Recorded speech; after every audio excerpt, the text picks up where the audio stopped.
ओम सदगुरु प्रसाद। दादा लक्ष्मी भगवान की निर्वाण तिथि का दिन आज विशालता का सत्संग संत की कृपा वाणी पढ़ने का अवसर मिला है। सुने, मनन करें, फिर जीवन में उतारें, ऐसी कामना है प्रभु से। हमारी चाल चलन ऐसे ही खुद को भी दुखी करते हैं, दूसरे को भी दुखी करते हैं। ऐसा क्यों नहीं किया, ऐसा क्यों नहीं किया, बार बार बोल देना। प्रकृति में अच्छी बुरी शक्तियां सब हैं ही हैं, पर उनको माफ कर दो। वो सारे संसार को जगाने आए हैं। उनका इंटेंशन है कि जो मनुष्य अहंकार में सोया पड़ा है, सपने में सोया पड़ा है कि मैं देह हूं, तो उस देह के सपने से उठाने आए हैं कि देह में नहीं रहो। अपनी हरकतों से देह में सोने नहीं दे रहे हैं, देह के अटैचमेंट में रहने नहीं दे रहे हैं। जो वो रोल करते हैं उनका इंटेंशन यही है कि हम देह में नहीं रहें। हम ईगो के कारण सपने में आ गए हैं, फिर जगाए कौन। एक वो गुरु जानता है और एक जो उल्टा जगाता है, वो जगाता है कि निराकार में आओ।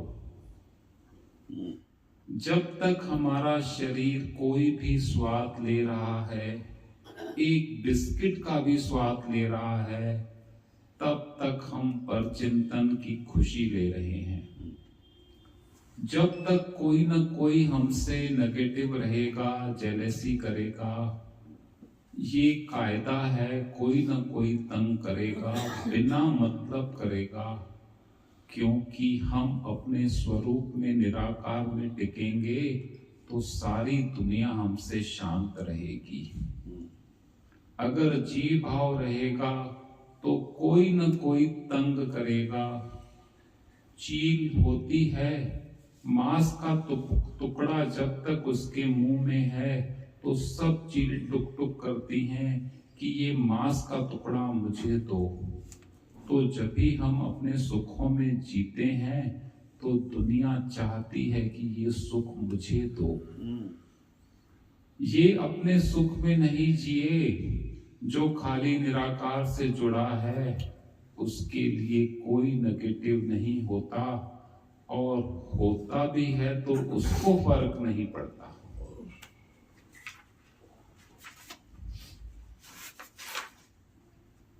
एक बार कृष्ण के बेटे ने शनि देवता को बोला कि तुम्हारा काम है बीमारी भेजना, पैसा चले जाना, तो तुम कृष्ण को तंग करो।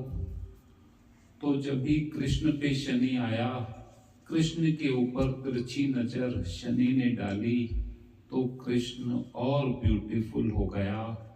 क्योंकि कृष्ण ने इतने अच्छे कर्म किए थे, उसका ईगो कृष्ण ने नहीं किया।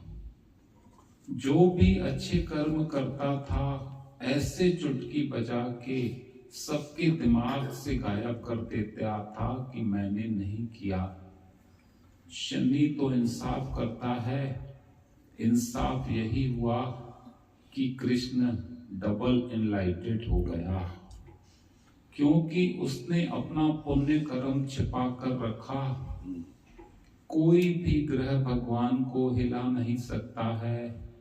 टेढ़ी नजर वाला भी उसको चमका कर गया, उसकी जोत बढ़ गई। हम तो एक कड़ी बनाएंगे तो पूछेंगे, कड़ी मेरी अच्छी थी ना, मेरी अच्छी बनी है ना। अंदर वाला ईगो खुश होता है कि हाँ, ये चीज मेरी पसंद आती है। अच्छे कर्म का हमसे दिखावा तो हो ही जाता है ना। मालूम नहीं पड़ता है कि हमारा ईगो अंदर भी खुश होता है और बाहर भी दिखावा करता है। पर कृष्ण जैसे हम नहीं हैं कि कितनी बड़ी बात करके भी हम बोले हमने नहीं किया। हमको रोना आए कि मैंने कुछ नहीं किया, ये हमको काहे को बोल रहे हैं। एक दिन राधा पीछे ही पड़ गई थी, सब गोपियों को ये राज बताओ कि तुम नारायण हो, मैं लक्ष्मी हूँ। बोला जिद नहीं कर, मैं एक ग्वाला हूँ, मैं एक ग्वाला हूँ। आखिर वो जबरदस्ती नारायण का दर्शन कराई तो सब गोपियां टांग पकड़ के बैठ गईं, अपने घर जाएंगी नहीं कि मैं नारायण को पानी दूं, मैं खाना दूं, मैं पैर दबाऊं। भगवान मिलेगा तो कौन छोड़ेगा। भगवान मिला तो इतनी मस्त हो गई कि उनको कुछ याद ही नहीं रहा। बोला देख तेरे को इसीलिए मना कर रहा था, अब तू बात भी नहीं कर पा रही है। बोला हमको छिपके ही रहना है ना। हमारे और भगवान में यही फर्क है, हम दिखावा चाहते हैं, कर्तापना चाहते हैं, अपनी बात को प्रकट करते हैं और वो चाहते हैं हम संसार में दिखे ही नहीं। जो हमेशा ऊपर रहने की करेगा वो कभी भी गिर जाएगा, हमेशा उसको गिरने का डर रहेगा।